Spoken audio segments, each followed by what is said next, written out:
सोनम वांगचुक पर सीबीआई के बाद ईडी की जांच भी शुरू होगी। ये बहुत बड़ी खबर है। ईडी है, ईसी नहीं है, ईडी है, माफ करिएगा, जो स्क्रीन पर है। ईडी की जांच सोनम वांगचुक पर फेमा के तहत जांच करेगी ईडी, एनफोर्समेंट डायरेक्टरेट। ये बहुत बड़ी खबर है क्योंकि सीबीआई पहले से जांच कर रही है और अब ईडी भी जांच शुरू करेगी। पहले से जांच जो चल रही है वो सीबीआई की चली रही है 2-3 महीने से। फेमा के तहत जांच शुरू करेगी ईडी।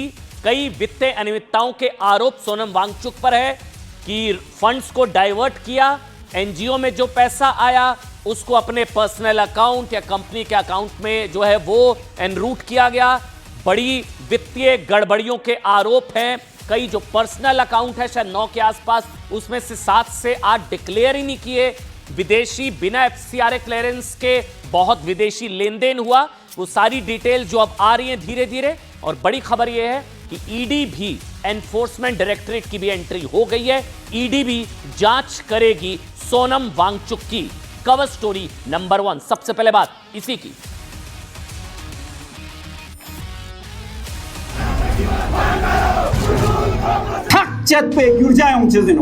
नेपाललाई उंसते उठो, बांग्लादेशलाई उंसते उठो, श्रीलंकालाई उंसते उठो, मिवन से गिरजा क्यों मानते ने? कोई पत्थर चलाता फेडरलिज्म के लिए, आर्टिकल 370 के लिए, अगर कोई प्रोटेस्ट करता तो शायद उसके ऊपर गोली भी चलाई जाती। और जख्मियों में नेपाल के लोग भी शामिल हैं और डोडा के लोग भी शामिल हैं। हमें लगता है कि जरूर इसमें साजिश की गई है और लोगों को बाहर से बुलाया गया है यहाँ पर माहौल खराब करने। जेन जी का नहीं, ये कांग्रेस का ही प्रोटेस्ट था। हुकूमत उनकी है, इंतजामिया उनका है। जब वो फेल हो जाते हैं तो किसी और को कसूरवार ठहराते हैं। Here in Islamabad, attending the climate change conference, pre-Pakistan. Hindustan से कहना चाहता हूँ, वो गड़ा फट रहा है। अब आप ताकत को इस्तेमाल मत कीजिए, अब बातचीत का रास्ता इस्तेमाल कीजिए। और लेह में जो हादसा हुआ, जो दुर्घटना घटी, इसके पीछे कांग्रेस पार्टी के कार्यकर्ता और उनके गुंडे इस घटना में शामिल है। सत्ताधारी दल वो है, उनको ये देखना है कि आक्रोश क्यों है। कांग्रेस को इल्जाम दोगे, हट जाओ ना कुर्सी से, हम संभाल लेंगे, हम देख लेंगे, हम अमन चैन कायम कर लेंगे। हिंसा बढ़ रही है, ये बहुत चिंता की बात है।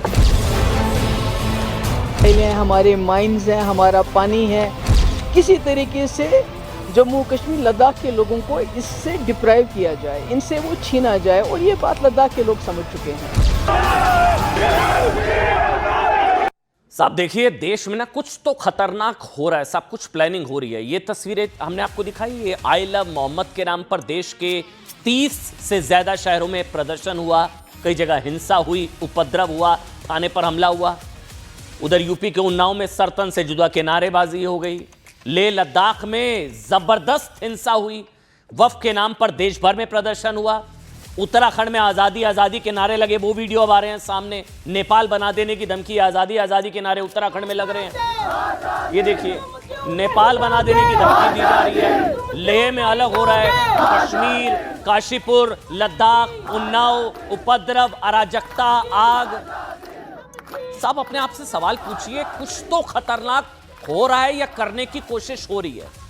मतलब क्या श्रीलंका, बांग्लादेश, नेपाल वाला पैटर्न भारत में भी दोहराने की असफल कोशिश हो रही है?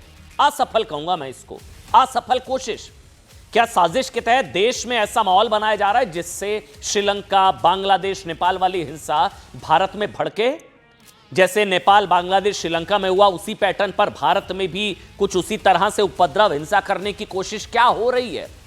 अच्छा, इस चीज को समझिए आप, एक पूरा चेन ऑफ इवेंट को अगर समझेंगे ना, जहां किसी ना किसी बहाने, ये बहाना है किसी ने, कानपुर का मामला, आई लव मोहम्मद को लेकर देश भर में जो है प्रदर्शन, हिंसा, आगजनी, तोड़फोड़, पत्थरबाजी, उपद्रव, थाने पर हमला, सरतन से जुदा उन्नाव।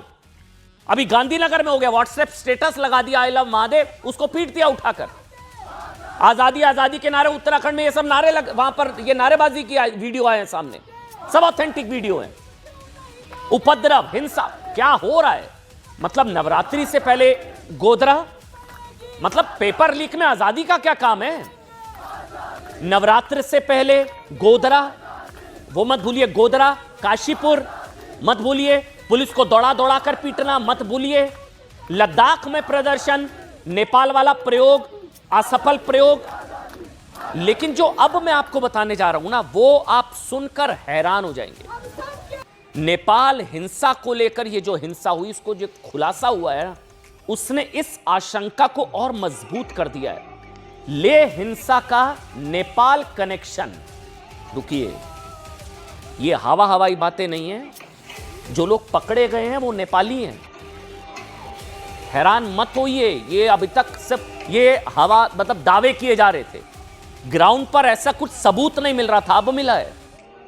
सबसे चौंका देने वाला खुलासा, मतलब कल लद्दाख में प्रदर्शन के नाम पर जो हिंसा, उपद्रव, दंगा फसाद, आगजनी, टकराव हुआ, जो सीआरपीएफ की गाड़ियां फूंक दी गई, बीजेपी का दफ्तर फूंक दिया गया, किराए के उपद्रवी बुलाए गए थे। ये मैं नहीं कह रहा हूं, वहां के एलजी ने खुद कहा है, कविंद्र गुप्ता वहां के जो एलजी हैं, उन्होंने कहा है किराए के भाड़े के जो है दंगाई बुलाए गए थे कई लोग, क्योंकि लद्दाख लेह के लोग ऐसा कर ही नहीं सकते हैं।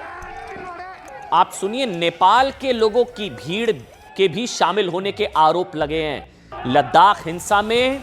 न्यूज़ 18 इंडिया के पास एक्सक्लूसिव जानकारी है, 20 से ज्यादा, कितने, 20 से ज्यादा नेपाली नागरिकों के शामिल होने का आरोप है। 20। लद्दाख पुलिस ने अब तक हिंसा के आरोप में 4 नेपाली नागरिकों को पकड़ लिया है। 4 नेपाली। ये अगर पूर्ण राज्य का दर्जा नेपाली क्यों चाह रहे हैं, वहां का नेपाल के लोग यहां आकर क्यों ये सब कर रहे हैं? कौन ला रहा है इन लोगों को? मतलब नेपाल के लोग क्यों चाहेंगे कि ये यूटी नहीं, पूर्ण राज्य का दर्जा मिले? वो मिलना चाहिए, जो चल रहा है, बातचीत चल रही है, लेकिन नेपाल के लोगों को क्या इंटरेस्ट होगा? 20 नेपाली पकड़े हैं, नेपाल के 20 नागरिक, उनके शामिल होने का आरोप है। 4 को पकड़ लिया है। आज लेह पुलिस ने 2 नेपाली नागरिकों को अरेस्ट कर लिया। हिंसा में 2 से 3 नेपाली जख्मी हो गए थे। 16 फरार हैं। लद्दाख पुलिस जिनकी तलाश कर रही है। नेपाल के नागरिक। नेपाल में अभी जेंजी क्या हुआ क्या नहीं हुआ सबने देखा। फिर आरोप लगे कि लेह लद्दाख में भी वही कोशिश है, नेपाल वाला प्रयोग करने की कोशिश। तब लग रहा था ये आरोप है, सिर्फ आरोप है। अब जो पता लग रहा है 20 से ज्यादा नेपाली नागरिकों के शामिल होने की आशंका। 4 को पकड़ लिया गया है, 2 गिरफ्तार, 3 जख्मी। लद्दाख हिंसा की जांच कर रही पुलिस सूत्रों के मुताबिक एक और बड़ी जानकारी सामने ये आई है। बाकायदा एक सुनियोजित प्लान्ड साजिश के तहत लद्दाख में हिंसा को भड़काया गया। आगजनी हुई, तोड़फोड़ हुई। लद्दाख हिंसा में नेपाली नागरिकों के साथ साथ नाबालिगों को हिंसा में शामिल किया गया था, उन्हें बरगलाया गया, बहकाया गया। लद्दाख पुलिस ने अब तक 50 से ज्यादा को गिरफ्तार किया। 50। पुलिस ने कई नाबालिगों को भी हिरासत में लिया है। अब जो मैं बता रहा हूं, अब मैं खुद एलजी कविंद्र गुप्ता, ये नीचे जो पढ़ रहा है आप वो पढ़ सकते हैं, खुद लद्दाख के उपराज्यपाल कविंद्र गुप्ता ने न्यूज़ 18 को जानकारी देते हुए कहा साहब कि लद्दाख हिंसा को एक बहुत बड़ी साजिश के तहत अंजाम दिया गया। एलजी ने कहा कि लद्दाख का माहौल खराब करने के लिए बाहर से उपद्रवी बुलाए गए थे। ये देखिए क्या हाल किया। मतलब एक तरीके से आप कह सकते हैं भाड़े के दंगाई, किराए के दंगाइयों के सहारे नेपाल वाली साजिश लद्दाख में करने की कोशिश। उपराज्यपाल के मुताबिक हजारों की भीड़ में नेपाली नागरिक भी थे। यह ऑफिशियल वर्जन है एलजी का। नेपाली नागरिक थे। कविंद्र गुप्ता एलजी ने आशंका जताई कि बहुत से नेपाली नागरिक भाग गए होंगे।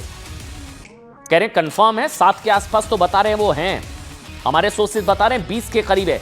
4 तो पकड़े गए, 2 गिरफ्तार। एलजी कविंद्र गुप्ता ने कहा कि यह लद्दाख को जलाने की साजिश थी जिसमें कई पॉलिटिकल पार्टीज भी शामिल हैं। उन्होंने संकेत देते हुए कहा कि कौन विदेश जाते हैं, किसके पास कहां से पैसा आता है, ये सारी जानकारियां एजेंसीज के पास है। और जिन लोगों ने लद्दाख को नेपाल बनाने की साजिश रची है वो बख्शे नहीं जाएंगे। हम सुना सकते हैं इनका अगर ऑडियो? हाँ है हमारे पास, सुनाइए एक बार, सुनिए, एक एक शब्द को ध्यान से सुनिएगा। तो अभी जो चीजें निकल करके आ रही हैं इसमें के पीछे बहुत बड़ी साजिश है। और साजिश यही था कि लेह को किस प्रकार से जलाना है। अब वो आखिर वो लोग भागे क्यों? जब इस प्रकार से हालात खराब होने लगे तो वो लोग यहाँ से गायब हो गए जो लोगों को भड़का रहे थे। इसके साफ जाहिर होता है कि जो हमने लोग पकड़े हैं उनके द्वारा जो बात की जा रही है, उन्होंने साफ किया कि उन्होंने यूथ को बुला करके वहां पर इस प्रकार का माहौल क्रिएट करने की कोशिश की थी। तो इसमें कुछ राजनीतिक पार्टियां भी जिम्मेवार हैं, उसकी वीडियोस भी सामने आई हैं और जख्मियों में नेपाल के लोग भी शामिल हैं और डोडा के लोग भी शामिल हैं।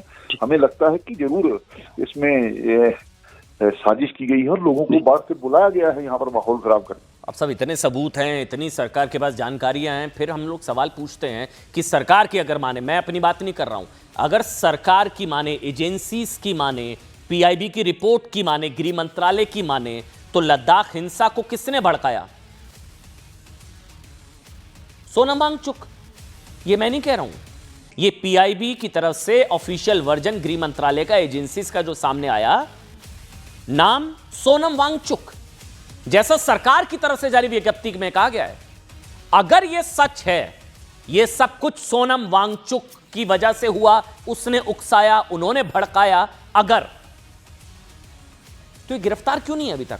ये तो सरकार से सवाल है, सोनम से तो सवाल है नहीं, वांगचुक से, ये तो सरकार से सवाल है। बड़ी बड़ी बातें अगर सरकार कर रही है कि ये है वो है, बल्कि पॉइंट नंबर 8 में तो जो बातें लिखी गई हैं, इट इज क्लियर नाउ, ये साफ है कि सोनम वांगचुक ने इंस्टिगेट किया। तो ये खुला कहां क्यों घूम, ये अगर मास्टरमाइंड है, लद्दाख हिंसा का मास्टरमाइंड सोनम वांगचुक, तो अब तक खुला कैसे घूम रहे हैं? मीडिया में आ रहे हैं, बात कर रहे हैं, बयान जारी कर रहे हैं। साहब, जब गृह मंत्रालय मान रहा है ना कि लद्दाख में नेपाल हिंसा का रिपीट टेलीकास्ट करने के लिए सोनम वांगचुक ने भीड़ को भड़काया, उकसाया, बरगलाया, इंस्टिगेट किया, तो अब क्या बाकी रह गया है? अब एक तो वो सोरोस जो भड़काता है भारत, देश भर में माहौल, दुनिया के अलग अलग देशों में माहौल खराब करता है। अगर गृह मंत्रालय की बातों को सही माना जाए तो ये भारत का सस्ता सोरोस, फिर हथकड़ी लगाकर जेल में क्यों नहीं डाला गया? या तो सोनम सही है या सरकार सही है, क्योंकि कल की हिंसा में मैं अगर सच बताऊं तो किसी को तो जिम्मेदारी लेनी होगी ना साहब। 4 की मौत हो गई है, 4 की, 70 से ज्यादा जख्मी है, 30 पुलिसकर्मी, सीआरपीएफ के जवान भी हैं उसमें, कौन जिम्मेदारी लेगा? सरकार कह रही है सोनम वांगचुक ने इंस्टिगेट किया, इट इज क्लियर नाउ। कल के प्रदर्शन के नाम पर सीआरपीएफ की गाड़ी फूंक दी, बीजेपी का दफ्तर फूंक दिया। देखिए अलग अलग तस्वीरें, 70 से ज्यादा लोग जख्मी हो गए, सीआरपीएफ के जवान जख्मी हो गए, 4 लोगों की मौत हो गई। कौन जिम्मेदार? कोई तो जिम्मेदार होगा ना। पुलिस वालों पर पथराव हुआ। साहब, अगर इन सब का जिम्मेदार सोनम वांगचुक है, जैसा कि सरकार, पीआईबी या सरकार का वर्जन जो है गृह मंत्रालय का, तो फिर वो खुला आजाद कैसे घूम रहा है? गृह मंत्रालय की ओर से जो ये है वो प्रेस रिलीज जिसका मैं जिक्र कर रहा था, ये कल रात को 10:03 पर जारी की गई। इसी प्रेस रिलीज में लद्दाख हिंसा के लिए सोनम वांगचुक को जिम्मेदार ठहराया गया है। मैं तभी कह रहा हूं ये सारी चीजें साफ साफ कहा गया कि लेह लद्दाख जैसे शांत इलाके को जलाने के लिए सोनम वांगचुक जिम्मेदार है। सोनम वांगचुक क्या कहा गया है, पॉइंट वाइज आपको बताऊंगा। नंबर 1, ये ऑफिशियल वर्जन है। आप सोनम, ये स्पष्ट है, इट इज क्लियर नाउ, ये स्पष्ट है, सोनम वांगचुक ने अपने भड़काऊ बयानों से भीड़ को उकसाया था। He instigated the mob, it is clear now, Sonam Wangchuk instigated the mob. ये लिखा हुआ है उसके अंदर, उसी का हिंदी अनुवाद किया मैंने और कुछ ही नहीं किया। यानी कि सरकार कह रही है अब ये तो पकड़ो। नंबर 2, सोनम वांगचुक ने अरब स्प्रिंग शैली के विरोध प्रदर्शनों का जिक्र कर लोगों को भड़काया। नंबर 3, सोनम वांगचुक ने नेपाल में जेनजी के विरोध प्रदर्शनों का भड़काऊ जिक्र करके लोगों को गुमराह किया। नेपाल, जेनजी, ये सब किया, ये सब उसका वीडियो भी मैं आपको दिखाऊंगा। नंबर 4, 24 सितंबर को रात करीब 11:30 बजे सोनम के भड़काऊ भाषण के बाद भीड़ ने हिंसा की। यह सरकार मान रही है कि हिंसा भड़की सोनम वांगचुक के भाषण के बाद, तब आग लगी, 4 मर गए, 30 जख्मी, ये वो, सीआरपीएफ की गाड़ी फूंक दी, नेपाल के लोग यहां पर आए। कौन लाया, किसने बुलाया? कोई तो होगा ना, किसी ने तो सुपारी दी होगी लद्दाख की नेपाल वाली। 11:30 बजे भाषण के बाद हिंसा भड़क गई। नंबर 5, एक पॉलिटिकल पार्टी का दफ्तर यानी कि बीजेपी का दफ्तर और सीईसी के सरकारी कार्यालय पर हमला किया गया। नंबर 6, हिंसा के दौरान सोनम वांगचुक ने हालात को नियंत्रित करने के लिए कोई गंभीर प्रयास नहीं किए। कोई गंभीर प्रयास नहीं किए। नंबर 7, लेह में हिंसा भड़काने के बाद सोनम ने अपनी भूख हड़ताल खत्म कर दी। 15 दिन से भूख हड़ताल चल रही थी, आंदोलन हुआ, भूख हड़ताल खत्म कर दी, लद्दाख जल गया। नंबर 8, ये सबसे इंपॉर्टेंट है, इसको समझिए। हालात बिगड़े, संभालने के बजाय सोनम वांगचुक पतली गली से निकल लिए, एम्बुलेंस से अपने गांव चले गए। अब ये भी मैं अपनी तरफ से नहीं कह रहा हूं, ये सरकार मतलब जैसे मिशन पूरा हो गया और चलो कट लिए साहब, नौद वगैरह निकल लिए, गांव चले गए। अभी मीडिया से बात चल रहा है, सब कुछ चल रहा है। अब ईडी एक्शन में आ रही है, सारी चीजें आ रही हैं। जब ये सब प्लानिंग हो रही थी, पता था, तब कहां थी सरकार, एजेंसीज कहां थी। नंबर 9, हिंसा से पहले कई नेताओं ने सोनम से भूख हड़ताल खत्म करने का आग्रह किया था। सरकार भी लगातार कह रही थी कि 6 अक्टूबर को बातचीत होनी थी, 26 सितंबर को बातचीत होनी है, सारी प्रस्तावित बातचीत हो रही है, तो फिर क्यों भड़का रहे थे, क्यों उकसा रहे थे, क्यों इंस्टिगेट किया, क्यों जलाया। लेह लद्दाख में हिंसा इसलिए भी गंभीर है क्योंकि ये क्या है, ये सीमावर्ती चीन और पाकिस्तान से सटा है। और इस हिंसा से पहले ना ये वो बयान भी है, हाँ है हमारे पास, अब इसको सुनाते हैं आपको। सोनम वांगचुक के वो भड़काऊ बयान भी सामने आ चुके हैं, जिसमें वो लद्दाख के जेनजी को उदाहरण दे रहे हैं। नेपाल का उदाहरण भी कौन सा, श्रीलंका, बांग्लादेश, नेपाल, वहां का उदाहरण देकर आप जो है समझा रहे हैं। अब आप कहेंगे मैं तो समझा रहा था, समझाइए। 4 मर गए, 30 जख्मी, सीआरपीएफ की गाड़ी पर हमला, बीजेपी का दफ्तर फूंक दिया। आप उदाहरण दे रहे थे, एक बयान सुनाइए वो नेपाल वाला उदाहरण। ये देखिए आप सीआरपीएफ की गाड़ी का क्या हाल हुआ, ये देखिए आप। कौन लोग हैं ये नेपाल वाला प्रयोग करने की कोशिश कर रहे थे, सीआरपीएफ की गाड़ी फूंक दी, 4 लोगों को मार दिया, बीजेपी के दफ्तर फूंक दिया, 30 लोग जख्मी, पुलिस वालों सब उन लोगों को दौड़ा दौड़ा कर मारा गया। अब सुनिए वो बयान, वो नेपाल वाला बयान सुनाइए।